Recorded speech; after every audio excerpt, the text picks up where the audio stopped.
बच्चों, कैसे हैं आप सब। स्वागत है आप सबका आपके प्रिय चैनल पीसी ग्रुप एजुकेशन में। आज हम लोग पढ़ने चल रहे हैं वाक्य विचार, जो आपके बोर्ड के एग्जाम के लिए बहुत ही इम्पोर्टेंट टॉपिक है। तो स्टार्ट करने से पहले अगर मेरे चैनल पे आप नए हो तो चैनल को सब्सक्राइब कर लीजिएगा और वीडियो को लाइक कर दीजिएगा।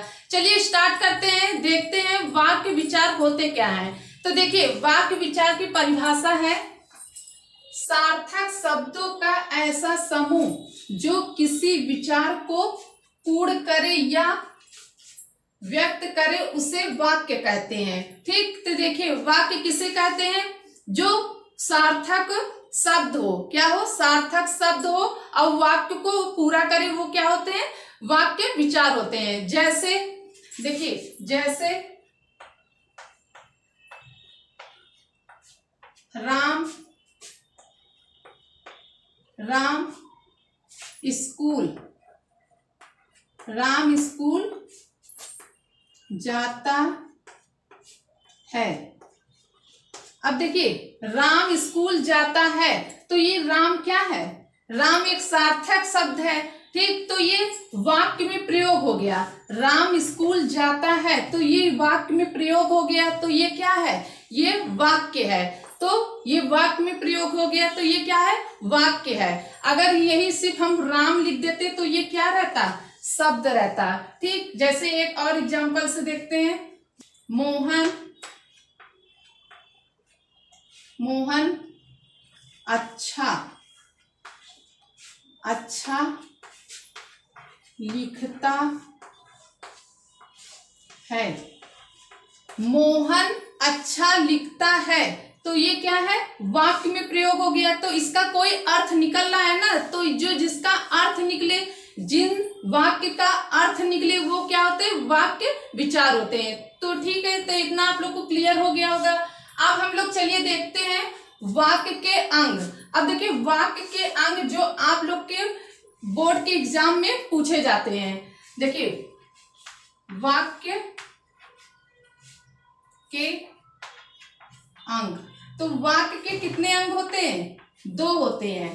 पहला है उद्देश्य,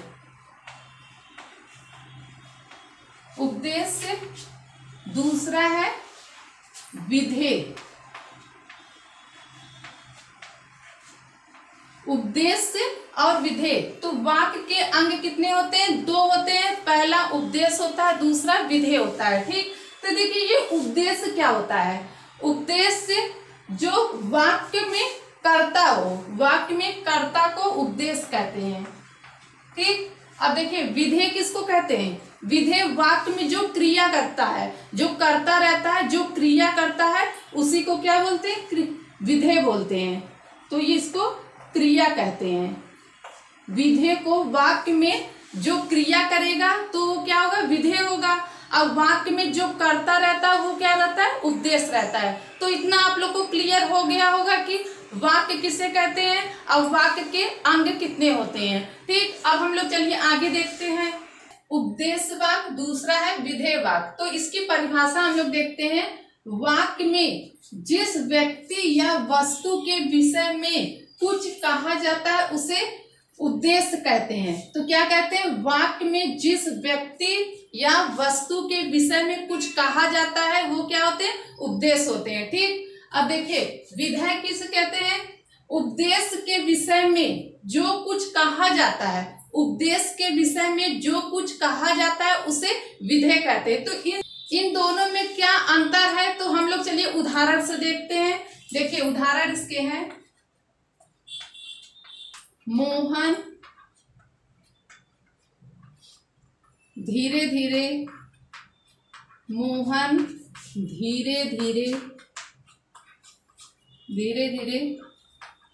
चलता है। अब देखिए दूसरा है राम ध्यान से पढ़ता है। अब देखिए इन दोनों में क्या अंतर है? तो अभी को हम आप लोग को बताए थे कि उद्देश्य क्या होते हैं। तो उद्देश्य किसको कहते हैं? कर्ता कहते हैं। और जो विधेय होते हैं वो क्या होते हैं, क्रिया होते हैं। तो देखिए उदाहरण से, मोहन धीरे धीरे चलता है, तो इसमें उद्देश्य क्या है, उपदेश क्या है, मोहन है, तो मोहन क्या है, कर्ता है, तो ये कर्ता है और कर्ता को ही क्या कहते हैं, कर्ता को ही उद्देश्य कहते हैं। ठीक, अब देखिए धीरे धीरे चलता है, तो जो धीरे धीरे चलता है वो क्या है, वो क्रिया कर रहा है, तो मोहन क्या कर रहा है, धीरे धीरे चल रहा है। मोहन कैसे चल रहा है, धीरे धीरे चल रहा है, तो जो क्रिया कर रहा है तो वो क्रिया क्या है, ये क्रिया है, तो क्रिया को ही क्या कहते हैं, विधेय कहते हैं। तो इतना आप लोग को समझ में आ गया होगा कि विधेय और उपदेश क्या होते हैं। अब देखिए दूसरा है उदाहरण, राम ध्यान से पढ़ता है, तो राम क्या है, राम उद्देश्य है। ठीक, अब देखिए ध्यान से पढ़ता है, तो कौन ध्यान से पढ़ रहा है, राम पढ़ रहा है, तो जो राम है कैसे पढ़ रहा है, ध्यान से पढ़ रहा है, तो ये क्या है, विधेय है, ये विधेय है। विधेय को ही हम लोग क्या कहते हैं, क्रिया कहते हैं। ठीक, और राम को कर्ता, कर्ता को ही उपदेश कहते हैं। तो इतना आप लोग को क्लियर हो गया होगा कि उपदेश और विधेय क्या होते हैं, इन दोनों में अंतर क्या होता है। ठीक, अब हम लोग चलिए आगे देखते हैं। तो हम लोग ने देखा कि वाक्य के अंग दो होते हैं, तो आप देखेंगे कि वाक्य के भेद कितने होते हैं, तो वाक्य के भेद कितने होते हैं, दो होते हैं। वाक्य के भेद, तो वाक्य के भेद दो होते हैं। ठीक, देखिए इसमें पहला है रचना के आधार पर, रचना के आधार पर, रचना के आधार पर। दूसरा है अर्थ के आधार पर, अर्थ के आधार, अर्थ के आधार पर वाक्य। तो वाक्य दो प्रकार के होते हैं, वाक्य के दो भेद होते हैं। तो पहला है रचना के आधार पर, दूसरा है अर्थ के आधार पर। तो आज हम लोग इस क्लास में देखेंगे कि रचना के आधार पर वाक्य कितने प्रकार के होते हैं। तो देखिए रचना के आधार पर वाक्य तीन प्रकार के होते हैं। पहला है सरल वाक्य, सरल या साधारण वाक्य, सरल को ही साधारण वाक्य भी कहा जाता है, साधारण वाक्य। ठीक, अब देखिए दूसरा है संयुक्त वाक्य, संयुक्त वाक्य। अब देखिए तीसरा है मिश्र वाक्य, मिश्र वाक्य या मिश्रित वाक्य, मिश्रित भी कहा जाता है, मिश्रित वाक्य। तो हम लोग इन तीनों को, सरल वाक्य, संयुक्त वाक्य और मिश्र वाक्य, इन तीनों को अभी क्लास में हम लोग चलिए देखते हैं एक एक करके। पहले हम लोग देखेंगे सरल वाक्य या साधारण वाक्य किसे कहते हैं। सरल वाक्य या साधारण वाक्य, अब देखिए इसकी परिभाषा है, जिस वाक्य में एक उपदेश और एक विधेय होता है उसे सरल वाक्य या साधारण वाक्य कहते हैं। तो अभी को हम आप लोग को बताए थे कि उपदेश क्या होते हैं और विधेय क्या होते हैं। तो देखिए ये बहुत सरल होता है। देखिए जैसे है स्वाति खाना खा रही है। अब देखिए स्वाति खाना खा रही है, तो ये स्वाति क्या है, स्वाति एक उपदेश है, कर्ता है। ठीक, अब देखिए खाना खा रही है, ये क्या है, विधेय है, ये क्रिया कर रही है। कौन कर रहा है क्रिया, ये स्वाति कर रही है, तो ये क्या है, सरल वाक्य है। ठीक, अब देखिए राम घूम रहा है, तो राम क्या है, उपदेश है, घूम रहा है ये विधेय है, तो ये सरल वाक्य है। ठीक, तो ये बहुत इजी होता है, इसको आप आसानी से आप समझ सकते हैं। अब देखिए आगे है दूसरा संयुक्त वाक्य। अब देखिए संयुक्त वाक्य किसे कहते हैं? जिस वाक्य में दो या दो से अधिक स्वतंत्र वाक्य, स्वतंत्र मतलब कि सरल वाक्य समुच्चय बोधक शब्द से जुड़े रहते हैं, उसे संयुक्त वाक्य कहते हैं। अब देखिए ये समुच्चय बोधक वाक्य, समुच्चय बोधक वाक्य तो आप लोग को पता ही होगा समुच्चय बोधक कौन से शब्द होते हैं। अगर आपने विकारी शब्द पढ़े हैं तो आप लोग आसानी से इसको पता कर सकते हैं ये समुच्चय बोधक होते क्या हैं। तो इनके देखिए शब्द कौन कौन से होते हैं समुच्चय बोधक के? तब, और, वरना, किंतु, परंतु, तथा, इसलिए, बल्कि, ताकि, या, एवं, तथा आदि। ये क्या होते हैं? अविकारी शब्द हैं जिसको परिवर्तन नहीं किया जा सकता है। ठीक, देखिए अब देखिए उदाहरण से हम लोग देखते हैं। उदाहरण है राम ईमानदार, ईमानदार है और सत्य, सत्य बोलता, बोलता है, बोलता है। राम ईमानदार है और सत्य बोलता है। तो ये देखिए संयुक्त वाक्य कैसे हुआ?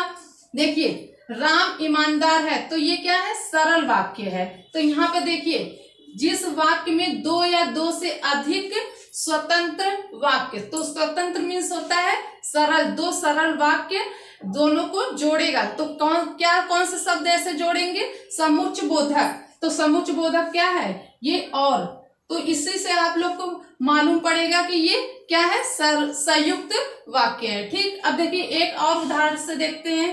ये पहला था, दूसरा है जल्दी, जल्दी चलो, चलो, वरना, वरना देर हो जाएगी, हो जाएगी। तो देखो, तो देखिए इन दो सरल वाक्य है, जल्दी, जल्दी चलो और देर हो जाएगी। तो इन दोनों सरल वाक्य को कौन जोड़ रहा है? वरना। ये वरना जोड़ रहा है। तो वरना क्या है? समुच्चय बोधक शब्द है। तो इतना आप लोग को क्लियर हो गया होगा कि सरल वाक्य और संयुक्त वाक्य किसे कहते हैं। अब हम लोग चलिए देखते हैं मिश्र वाक्य किसे कहते हैं। परिभाषा है जिस वाक्य में एक स्वतंत्र वाक्य हो। तो अभी का हम आप लोग को बताए थे कि स्वतंत्र मतलब सरल वाक्य, एक सरल वाक्य रहेगा और संयुक्त वाक्य में दो स्वतंत्र मतलब सरल वाक्य रहेंगे। ठीक, और इसमें एक सरल वाक्य रहेगा हो, उससे आश्रित एक उपवाक्य हो तो उसे मिश्र वाक्य कहते हैं। अब देखिए ये उपवाक्य को ही क्या कहते हैं? आश्रित बोलते हैं। ठीक है, अब देखिए इसकी पहचान है जो कि वाक्य में अगर आप लोग को या जो या कि इन दोनों में से दोनों अगर दिख रहे हैं तो क्या है? मिश्र वाक्य है। अगर एक दिख रहे हैं तो भी क्या है? मिश्र वाक्य है। अब देखिए क्योंकि, जितना, उतना, जैसा, वैसा। अब देखिए जब, तक, जहां, वहां, जिधर, अगर, यदि, यद्यपि, तथापि, आदि, आदि और से शब्द होते हैं। ठीक, अब देखिए हम लोग उदाहरण से देखते हैं। देखिए उदाहरण है यदि तुम जाओगे तो मैं आऊंगा। अब देखिए ये क्या है? ये यदि तुम जाओगे तो मैं आऊंगा। तो ये एक दूसरे पे आश्रित है। तो वो कैसे आश्रित है? ये मिश्र वाक्य कैसे हैं? देखिए ये देखिए आपका मैं आऊंगा, ये क्या है? ये सरल वाक्य है। सरल वाक्य इधर देखिए लिखा है ना स्वतंत्र वाक्य, तो ये सरल वाक्य है। और ये देखिए तुम जाओगे, तो यहाँ तुम जाओगे ये क्या है? ये आपका आश्रित है, उपवाक्य जिसको बोलते हैं। क्या ये है? ये आश्रित है। किस पे आश्रित है? किस पे? सरल वाक्य पे आश्रित है। तो ये दोनों को मिश्र कैसे मिश्रित कर रहा है? मिश्र कैसे कर रहा है? यदि, यदि और तो, तो ये देखिए यदि और तो ये क्या है, मिश्रित वाक्य है। ठीक, अब देखिए राम आया तब मोहन गया, तो ये राम क्या है, राम आश्रित है, किस पे आश्रित है, मोहन पे, कि मोहन गया राम आया। ठीक, तो ये इन दोनों को कौन जोड़ रहा है, तब। ये तब क्या है, ये इसकी पहचान है कि तब अगर जहां दिख गया, जो इस तरह के शब्द दिख जाते हैं वो क्या होते हैं, मिश्र वाक्य होते हैं। तो इतना आप लोग को क्लियर हो गया होगा कि मिश्र वाक्य होते क्या हैं। तो हम वीडियो को यहीं पर रखते हैं। तो आज आप लोग ने क्लास में पढ़ा कि वाक्य किसे कहते हैं, वाक्य के अंग पढ़े, वाक्य के भेद भी पढ़े। तो हम लोग रचना के आधार पे वाक्य को पढ़े हैं, तो अर्थ के आधार पे हम आप लोग को नेक्स्ट वीडियो में पढ़ाएंगे। तो वीडियो को आप लोग लाइक कर दीजिएगा, चैनल को सब्सक्राइब कर दीजिएगा, बेल आइकन को प्रेस कर दीजिएगा। अगर आज का क्लास आप लोग को अच्छा लगा होगा तो कमेंट कर दीजिएगा। तब तक के लिए धन्यवाद।